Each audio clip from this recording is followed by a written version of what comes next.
الناس اللي ما يهضروش بزاف واش يقولوا لهم؟ يقولوا عليهم يخوفوا، هيبه، يحسوا بلي عندهم هيبه، علاه ما عرفوش يقراوه، ما عرفوش ياخذوا قرار عليه، ما عرفوش يقيموه. واش بيه كان ساكت؟ وعلاش هذاك كان ساكت بزاف؟ يقولوا له ما ركيت هذاك ما يهضرش كامل، لا با هذاك باين ستوت، وهو هادي تاع ستوت معناتها باللي ما عطاناش السلاح تاعو، ما خلاناش نقراوه كيفاش نتعاملوا معاه. هذيك تخلي عندك شغل وقار، خافوك راكو في جماعه عم يهضروا كامل وواحد موش كاع يهضر غير يسمع وغير يسمع، ومن بعد يحترموه اكثر.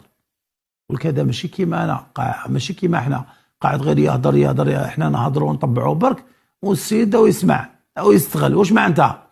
هو يقرا فينا او يسمع فينا ويشوف كيفاش نفكروا.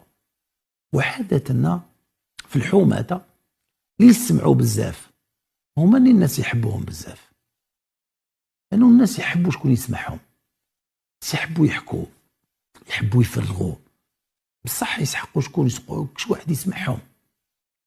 كي يسمعهم اولا يرتاحوا، ثانيا يديجاجيو ويفرغوا، يعبروا على واش كاين. مام الا كانوا راح يديروا تصرفات سيئه كيفوتوا يهضروا يديبريساو، يروح الضغط يقول لك بدلت. على هادي الراجل كي يخرج يقصر شويه في الحومه ويولي للدار شغل بدل، بعد يلقى ما بدلتش غير الا كانت تهضر في التليفون.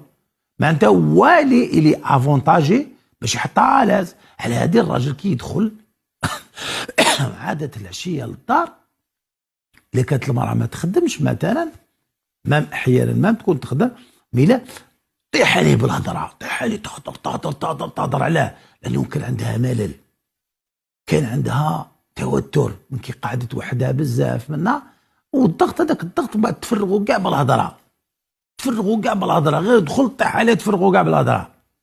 عاده العلاقه المليحه هي اللي تقدر تمارس فيها الصمت. علاش كي تمارس الصمت؟ اولا انك تسمع. الغالبيه من الحوارات تاعنا فاشله. علاش؟ لانه عندنا اللي يهضروا ما عندناش اللي يسمعوا.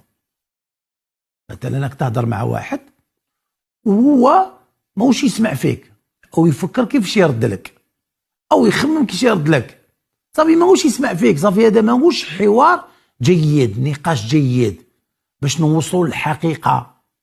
يولي فيه تناقح تاع افكار، شغل كل واحد يبين شكون يقدر يهضر اكثر. وعاده في الحاله هذه تلقاو داخل الجماعه ناس يعيطوا اكثر، ماشي يهضروا بلا عياط.